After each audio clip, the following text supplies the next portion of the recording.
사람들을 만나보면 많은 사람들이 남의 말을 귀담아 듣기보다는 자기 말을 먼저 하고 싶어 합니다.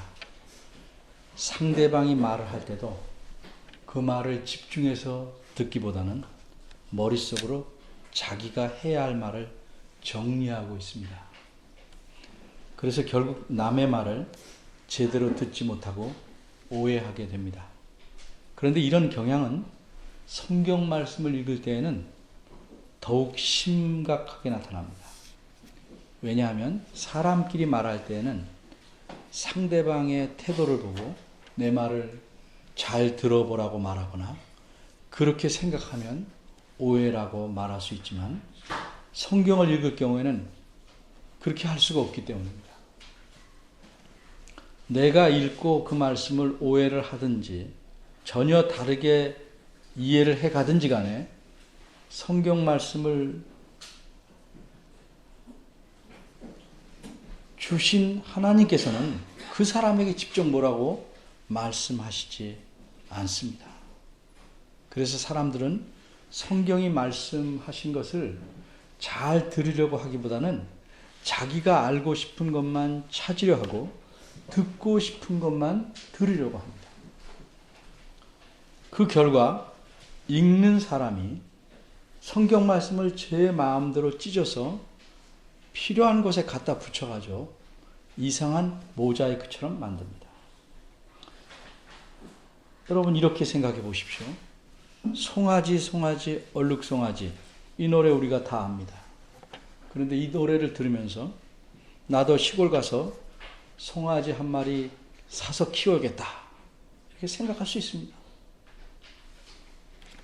그리고 이 사람이 그렇게 생각한 대로 실천해서 돈도 벌고 시골에서 참 즐거운 생활을 하였습니다. 그렇게 유익이 있었다고 할지라도 송아지 노래가 송아지 한 마리 사서 키우라는 뜻을 가진 건 아닙니다. 이 노래의 내용은 어린이들 다 알다시피 송아지가 엄마 닮았다는 겁니다. 성경 말씀을 제 마음대로 자기 유익에 따라 오해해도 좋아 보일 수도 있고 기쁠 수도 있습니다. 때로는 위로가 될 수도 있습니다. 그런데 그렇다고 해서 그것이 성경 말씀을 바르게 이해한 것이다 라고 말할 수는 전혀 없습니다. 오늘 본문은 크게 두 부분으로 나뉩니다. 33절에서 35절까지 36절에서 40절까지 앞부분은 미디안 사람들이 이스라엘에 쳐들어와서 전쟁을 하려고 모여있다는 내용입니다. 그리고 뒷부분은 기드온이 여호와 하나님께 기도해서 양털에만 이슬이 내리게 해달라고 하고 그렇게 되니까 또 마음을 바꿔서 양털에게만 이슬이 안 내리게 해달라고 기도한 내용입니다. 그런데 이상하게도 사람들은 첫 부분 미디안 사람들이 쳐들어와서 전쟁하려고 모여있다는 내용에 대해서는 자기 자신에게 적용하지 않습니다. 그런데 둘째 부분은 마구 적용합니다. 예를 들면 우리도 이렇게 기드온처럼 기도해야 한다든가 기도할 수 있다든가 뭐 진실이 기도하면 하나님께서 무엇이든지 응답해 주신다거나 등등 기도하는 문제로 이 둘째 부분을 생각해 보려고 합니다. 과연 이렇게 하는 것이 성경 말씀을 그 말씀 한 대로 바르게 이해한 것일까요? 아닙니다. 혹시 여러분 마음에 아무렇게나 이해해도 내게 좋은 쪽으로 이해하면 되지 않겠느냐 이렇게 묻고 싶은 분들이 계십니까? 예를 들어 보겠습니다. 아름답고 튼튼하고 편안한 집을 지으려고 설계한 정교한 설계도가 있습니다. 그런데 집을 짓는 사람들이 그 집을 짓는 과정에서 부분마다 자기 기분에 따라 고쳐가면서 짓습니다. 아담하게 짓는 게 낫겠다. 그래서 어떤 부분은 작게 하고 웅장하게 한다고 크게 하고 벽돌을 써야 할 부분에 스티로폼을 쓰고 한마디로 설계대로 짓지 않습니다. 그럼 어떻게 되겠습니까? 그럭저럭 집은 다 짓는다 해도 아름다울 수 없고, 아름다워도 유치하겠죠. 튼튼할 수가 없습니다. 집 안에 배관이나 창틀이나 이런 것들이 맞지 않아서 편안한 집이 될 수가 없습니다. 비유적으로 말하자면 성경 말씀은 여러분 각자가 아름답고 평안하고 튼튼한 집을 짓게 하시려고, 그런 인생을 만들어 주시기 위해서 하나님께서 그려주신 설계도입니다. 그러기에 성경 말씀을 하나님께서 의도하신 대로 이해해야 합니다. 그래야 여러분의 삶이 튼튼해집니다. 그래야 여러분이 성숙해져서 환경이 어떠하든지 삶이 평안하고 아름다울 수 있습니다. 어째서 오래 믿어도 평생을 교회 다니고 심지어 부지런히 성경 말씀을 읽는다고 해도 우리 삶이 왜 이 모양이 됩니까? 왜 자기 마음에 불평불만이 심하게 일어납니까? 왜 하나님을 그렇게 심하게 원망하고 좌절하고 속상해합니까? 성경 말씀대로 이해하지 않고 자기가 알고 싶은 것, 자기에게 갖다 적용하고 싶은 것만 따왔기 때문입니다.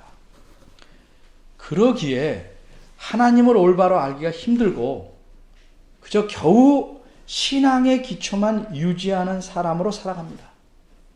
제가 이런 사람을 비유하기를 늘 1학년이라고 합니다. 학년은 올라가지 않고 해가 바뀌면 반만 바꾸어서 항상 1학년으로 평생을 살아갑니다. 30년쯤 믿은 사람은 1학년 30반에 가 있습니다. 이처럼 성경 말씀을 바로 알지 못하면 우리 삶은 하나님의 뜻대로 자라날 수가 없습니다. 즐거울 수 있죠.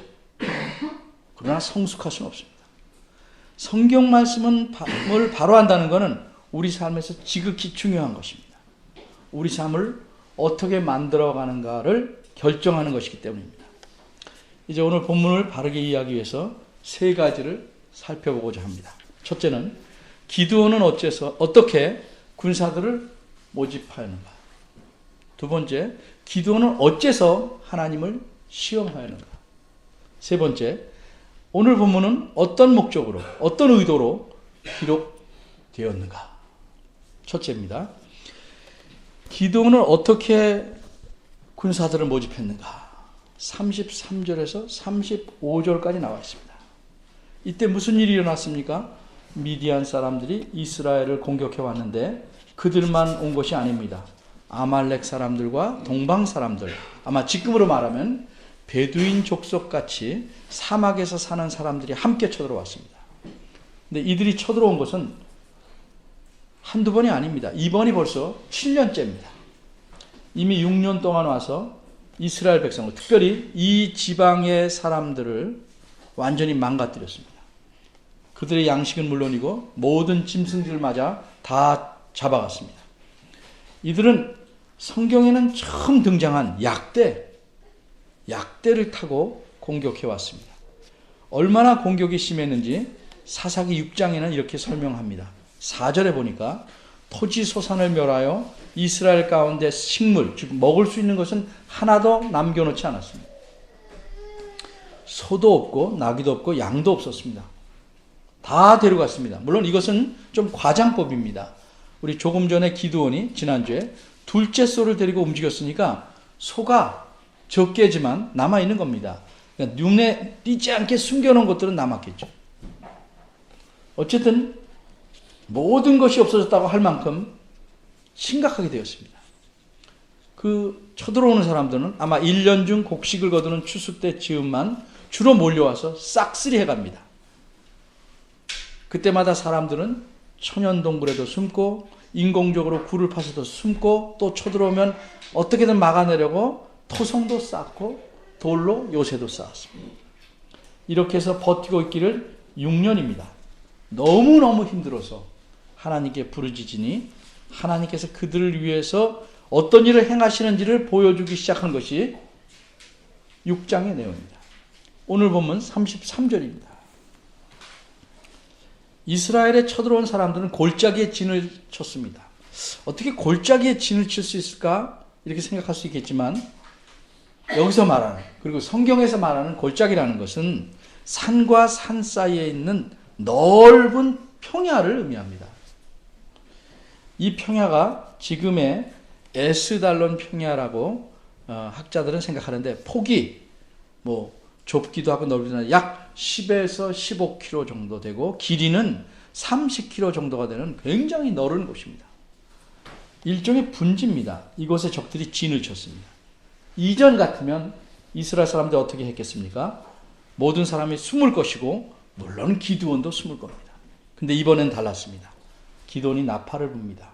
그랬더니 우선 자기 가문, 자기 집안 사람들이 모였습니다. 꽤 많이 모였습니다. 기드온은 이전 같으면 따돌림을 당할 사람입니다. 왜? 바알의 제단을 부수고 여호와의 제단을 쌓았고 그랬기 때문입니다. 그런데 이렇게 함으로써 여룻바알이라는 별명을 얻은 이후로는 그의 족속이 다 모여서 그를 지도자로 따랐습니다. 기드온이 이번엔 자기가 속한 므낫세 지파에게 사자들을 보내서 모이라고 합니다. 이전 같으면 기드온 말에 콧방귀도 안 낄 사람들입니다. 다 모여서 그를 쫓았습니다. 이번에는 아셀과 스불론과 납달리, 그러니까 적군들이 쳐들어와서 영향을 미칠 만한 지파의 사람들 다 불러 모으니까 그들도 와서 기드온을 지도자로 따르기 시작합니다. 아무도 기드온을 그들 군대의 장관으로 세우지 않았습니다. 그런데 다 와서 따릅니다. 어떻게 이런 일들이 가능합니까? 이른바 자기 마을 사람들에게 찍힌 사람인데도 아버지가 옹호하는 발언을 함으로 목숨은 건졌지만 바알의 제단을 부수고 아세라상을 찍어버린 사람입니다. 그런데 사람들이 모여들었습니다. 그 이유를 우리는 34절에서 찾습니다. 여호와의 신이 기드온에게 강림하셨다, 이렇게 말합니다. 여호와의 신이 기드온에 강림하셨다는 말은 그냥 내려왔다는 의미가 아닙니다. 이 말은 원문으로 아주 독특한 표현입니다. 직역을 하면 조금 어색하긴 하지만 이렇습니다. 여호와의 신이 기드온을 입었다 하는 표현입니다. 바꿔 말하면 여호와의 신이 기드온을 마치 옷을 입듯 입었다는 뜻입니다. 그러니까 활동하는 것은 옷입니까? 옷을 입은 그분입니까? 당연히 옷의 주인이 활동합니다. 그럼 겉보기는 누굽니까? 옷입니다. 따라서 여호와의 신께서 기드온을 옷으로 입으시고 활동하기 시작하십니다. 이 표현의 의미는 기드온을 여호와의 신이 완전히 사로잡아서 하나님의 뜻대로 움직이게 하였다는 말씀입니다. 적어도 이스라엘을 구원하는 면에 있어서는 그렇게 하셨다는 겁니다. 이렇게 기드온을 통해서 여호와의 신, 요즘으로 말하면 성령 하나님께서 움직이셨기 때문에, 행하셨기 때문에 나팔 소리를 듣고 여러 지파에서 수많은 사람들이 모여들 수 있었던 것입니다. 기드온의 힘이 아닙니다. 둘째로, 기드온은 어째서 하나님을 시험하는가? 기드온이 하나님을 시험한 일은 36절에서 40절에 나옵니다. 이른바 양털 한 뭉치 사건입니다. 여기서 양털 한 뭉치라는 것은 양털을 이렇게 한 손으로 움켜잡은 한 움큼이 아니고 양 한 마리에서 통째로 벗겨낸 양털을 가리킵니다. 기드온은 자신이 없는 사람이 아니라면 의심이 많은 사람이 분명합니다. 하나님을 그렇게 생생하게 경험하였는데도 계속 의심합니다. 이미 기드온은 무슨 일을 경험했습니까? 자기가 밀가루를 가져온 음식을 바위에서 불이 나와서 태우는 일을 경험했습니다. 또 이번에는 바울의 제단을 쳐부셨는데 죽지 않고 살아나는 것도 경험했습니다. 그래서 여룻바알이라는 명예로운 별명도 얻게 됐습니다. 그리고 방금은 하나님의 신이 강림하셔서 자기를 옷으로 삼으셔서 수많은 군사들로 모이게 하셨습니다. 사람들이 기드온의 인물이나 명성을 보고 모이거나 기드온이 자기 능력으로 모이게 한 것이 아님을 스스로도 잘 압니다. 그런데도 기드온의 마음에는 미심적인 것이 있어서 하나님께 양털 한 뭉치를 내놓고 시험하기 시작합니다. 어처구니 없는 일을 제시합니다. 자기도 그렇게 말하는 것이 상당히 죄송하고 양심에 걸리기에 이렇게 말합니다. 36절입니다. 이미 말씀하신 바와 같이 하나님께서 기드온에게 이미 말씀하신 것이 무엇입니까? 한마디로 하나님께서 기드온을 통해서 이스라엘 백성을 구원하시겠다는 겁니다. 그래서 기드온은 이렇게 요구합니다. 저를 통해서 이스라엘을 구원하시려면 확실한 표적을 더 보여주옵소서. 이제껏 일어난 일만 가지도 아주 충분한 표적입니다. 그런데도 기드온은 하나님이 보여주신 것, 하나님 말씀보다 무엇을 더 찾아보려는 의도를 갖고 하나님을 시험합니다. 뭐라고 시험합니까? 37절입니다. 보소서 내가 양털 한 뭉치를 타작하는 마당에 두리니 양털에만 이슬이 있고 그 주변의 땅은 다 마르게 하시면, 이슬이 안 내려오게 하시면 이미 말씀하신 것 같이 내 손으로 이스라엘 구원하실 줄 내가 알겠습니다. 어떻게 되었습니까? 거두절미하게 말합니다. 38절입니다. 그대로 되니라. 무슨 뜻이에요? 그대로 하셨다. 이슬이 양털에만 있고 사면 땅은 다 말라 있었습니다. 기드온이 양털을 들고 과연 그러한지 짜봤습니다. 물이, 즉 이슬의 양이 그릇에 가득했습니다. 이러면 충분하지 않습니까? 그러면 자기가 말하고 구한 대로 하나님께서 자기를 통해 이스라엘 백성을 구원하실 것을 확신해야 합니다. 그런데 그렇게 다짐을 하고도 자기 말을 뒤집습니다. 그런데 기드온도 양심이 있는지라 말을 뒤집고 자기가 하나님 의심하는 것이 하나님에게 진노를 받을 만한 일이라고 생각해서 이렇게 말합니다. 39절입니다.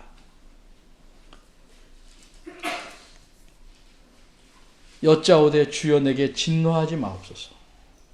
여기서 진노한다는 표현은 원문으로는 코에 불이 난다는 뜻입니다. 그러니까 우리말로 바꾸자면 화가 나면 얼굴이 불그락불락해진다는 표현과 비슷한 표현입니다. 이처럼 하나님께서 진노하실 만한 일을 하면서도 그렇게 하지 말라고 강구하면서 또다시 하나님께 그분을 시험하려고 새로운 요구를 합니다. 39절입니다. 이번만이라고 말합니다. 요 전번도 그런 심정으로 했는데 이번에도 이번만, 우리가 늘 말할 때 딱 한 번만요, 이렇게 말하듯 그렇게 말합니다. 기드온 자신도 자기가 하는 일이 하나님을 시험하는 일인지 압니다. 그래서 뭐라고 말합니까? 다시 한번 양털로 시험하게 하소서. 하나님을 시험하는 것이 얼마나 악하고 위험한 일인지 아십니까? 바울 사도께서는 교회에게 이렇게 경고합니다. 고린도전서 10장 9절입니다. 저희 중에 어떤 이들이 주를 시험하다가 뱀에게 멸망하였나니 우리는 저희와 같이 시험하지 말자. 어떤 사건이었습니까? 민수기 21장에 나오는 사건입니다. 이스라엘 백성이 하나님을 시험하다가 광야에 사는 아주 독한 맹독을 가진 뱀에게 물려서 많은 사람이 죽은 사건입니다. 이 사건을 잘 생각해보고 하나님을 감히 시험하지 말라고 바울이 고린도 교회 사람들에게 말씀합니다. 기드온은 이스라엘 백성들처럼 악한 마음으로 시험하지는 않았다고 할지라도 적어도 이것은 하나님의 마음을 심히 상하게 한 것은 분명합니다. 아주 쉬운 예를 들어봅니다. 제가 이전에 신학교에서 성경 히브리어를 가르쳤습니다. 저는 첫 시간에 히브리어 알파벳을 가르치고 아예 다 외우게 해줍니다. 그리고 나서 질문이 있냐고 했더니 어떤 학생이 이렇게 말했다고 가정해 봅시다. 한 사람도 말한 사람은 없습니다. 교수님, 히브리어 알파벳을 앞에서부터 쓰지 말고 뒤에서부터 한 번 더 써봐 주십시오. 그러면 교수님이 과연 히브리어 교수님이라는 걸 제가 믿겠습니다. 이 말이 됩니까? 기역, 니은, 디귿, 니읒 이렇게 히읗까지 썼다면 조금 느릴 수는 있지만 거꾸로 히읗에서 기역까지 교수인데 다 쓸 수 있는 건 당연합니다. 근데도 그런 식으로 학생이 교수에게 요구하면 제가 열을 받아서 머리가 휙 돌아가겠죠. 그런데 사람이 아닌 하나님에게 이런 식의 무례하고 의심하는 요구를 하니 하나님의 자존심이 없이 상할 수밖에 없는 것입니다. 이미 하나님께서 충분히 보여주셨습니다. 직접 나타나셔서 반석에서 불도 나게 하시고 바알의 제단을 부수었기 때문에 꼼짝없이 죽을 뻔한 상황에서도 바알을 섬기던 그의 아버지의 말을 통해서 살아나게 하셨고, 기드온에게 임하셔서 수많은 사람들이 적들과 싸우려고 지금 모여오게 하셨고 모여 있습니다. 그리고 방금 전에는 양털 한 뭉치에만 이슬이 내리게 하셨습니다. 그런데 또다시 하나님을 시험하려고 합니다. 기드온은 어째서 하나님을 시험하였습니까? 한마디로 하나님 말씀을 의심해서 했습니다. 이렇게 못될 수가 있습니까? 그런데 본문은 기드온이 못됐다는 면을 드러내서 말하지 않습니다. 그렇다고 하나님이 얼마나 자존심이 상하시고 화가 나셨는지도 드러내지 않고 있습니다. 그건 강조점이 아니라는 거죠. 40절을 보니까 무엇이라고 말합니까? 이 밤에, 그렇게 두 번째로 요구한 그 밤에 하나님이 그대로 행하셨다. 이 말씀으로도 충분하죠. 그런데도 40절은 그렇게 행하신, 그대로 행하신 게 무엇인지를 다시 또 말합니다. 곧 양털만 마르고 사면 땅에는 다 이슬이 있었더라. 이렇게 해서 하나님께서는 말도 안 되는 기드온의 요구를 철저하게 다 들어주셨다는 사실을 강조하고 있는 것입니다. 여기까지가 오늘 본문의 내용입니다. 이제 생각할 것은 세 번째. 기록자는 오늘 본문을 어떤 목적으로 기록하는가 하는 것입니다. 기록자는 누구든지 마찬가지지만 분명한 목적을 가지고 글을 씁니다. 그런데 오늘 본문에서는 기록자 자신의 목적이 좀 더 잘 드러내게 하려고 조금 더 애를 썼습니다. 어떻게 애를 썼습니까? 오늘 본문은 앞에 본문, 지난주에 설교한 25절에서 32절과 닮은 꼴이 되도록 기록했습니다. 그럼 이 앞에 본문과 함께 오늘 본문의 구조를 좀 보겠습니다. 오늘 본문은 모두 8절인데 이미 앞에서 말한 대로 두 부분으로 나눠볼 수 있습니다. 33, 34, 35절. 그리고 36에서 40절. 첫 부분 3절에서는 하나님께서 기드온에게 어떻게 행하셨는지, 하나님께서 하신 일을 말씀합니다. 둘째 부분에서는 기드온이 행한 일, 요구한 일에 대해 하나님께서 어떻게 하셨는지 하나님의 반응을 알려줍니다. 이게 오늘 본문의 구조입니다. 그럼 앞 본문의 구조는 어땠습니까? 비슷합니다. 앞 본문도 8절입니다. 그래서 25, 26절 3절은 하나님께서 기드온에게 하라고 말씀하신 것을 기록했고, 28절에서 31절까지 5절에서는 기드온이 하나님 말씀대로 행한 일에 어떤 반응이 나타났는지를 기록해 놓고 있습니다. 이런 닮은 꼴 구조를 통해서 기록자는 어떤 목적을 가지고 오늘 본문을 기록했을까?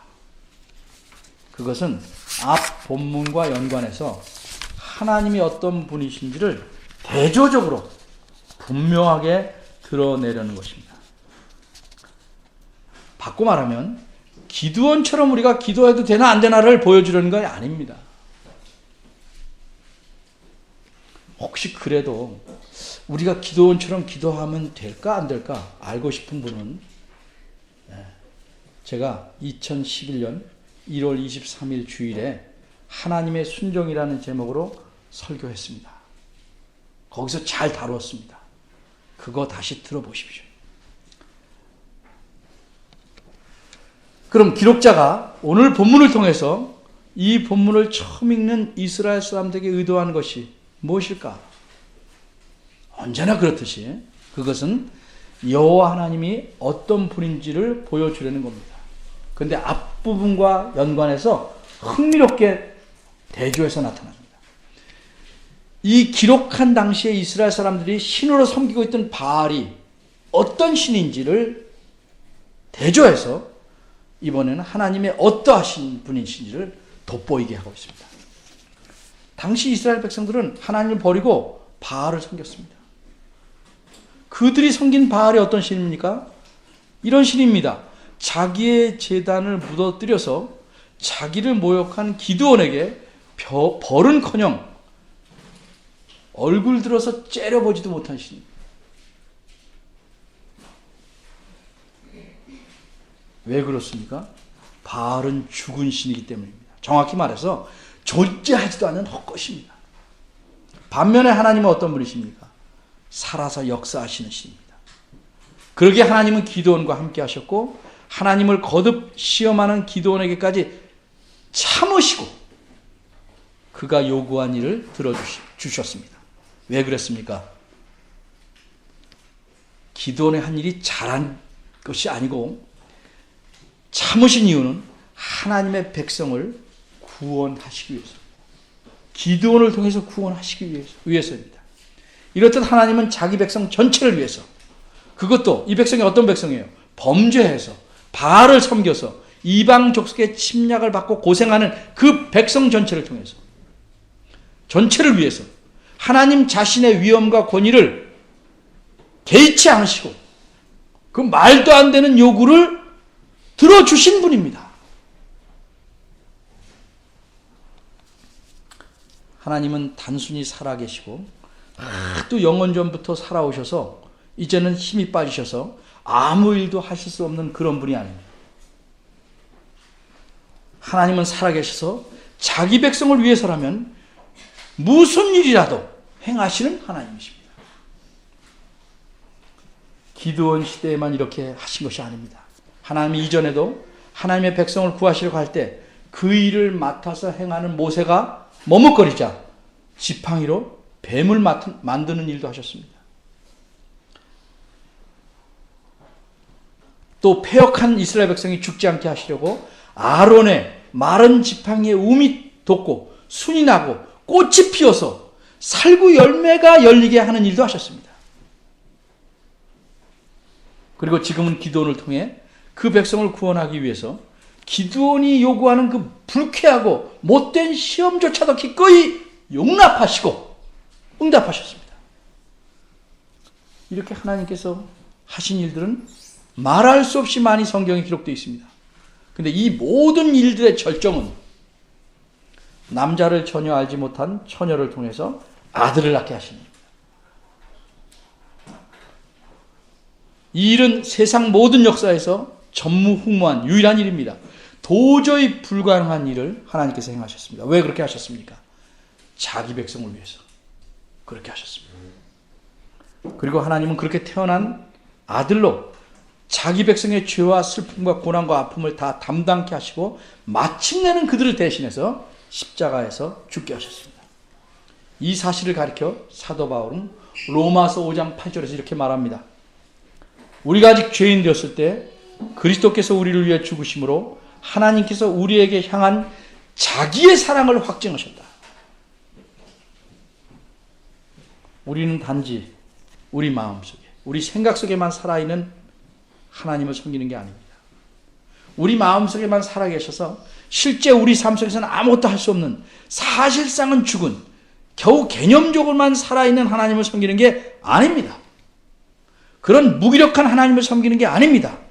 우리가 섬기는 하나님은 어제나 오늘이나 영원히 살아계셔서 자기 백성을 위해서 어떤 일이라도 행하시는 하나님이십니다. 이런 하나님을 우리가 섬기고 사는 겁니다. 그렇기 때문에 살아계신 주님, 살아계신 하나님, 그분만이 우리의 참 소망이 되는 겁니다. 그분만이 우리의 삶의 근원이고 위로가 되는 것입니다. 어째서 그분이 우리 모두 한 사람 한 사람을 지극히 사랑하시기 때문입니다. 이런 사랑을 안 사도 바울은 감격해서 이렇게 외칩니다. 내가 확신하노니 사망이나 생명이나 천사들이나 권세자들이나 현재일이나 장래일이나 능력이나 높음이나 깊음이나 다른 어떤 아무 피조물이라도 우리를 우리 주 그리스도 예수 안에 있는 하나님의 사랑에서 끊을 수 없으리라. 기도하겠습니다.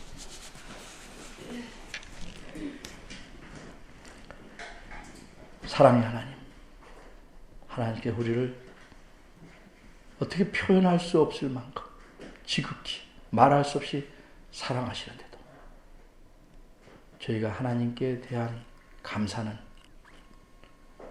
이루 말할 수 없이 미미하고 죄송스러울 만큼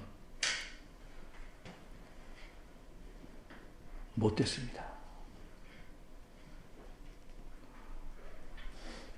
그럴지라도 저희를 버리시지 아니하고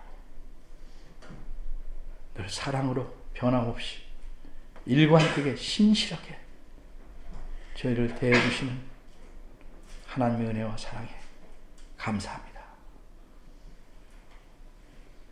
이 사랑을 정말 우리 마음속 깊이 깨달아 알아서 우리의 남은 평생을 주를 위해 살고 주의 뜻대로 사는 일에 온 힘을 다하는 저희들 되게 하시옵소서. 그래서 하나님이 빚어주신 사람다운 사람을 살아가도록 도와주옵소서. 저희를 긍휼히 여겨 주옵소서. 예수님의 이름으로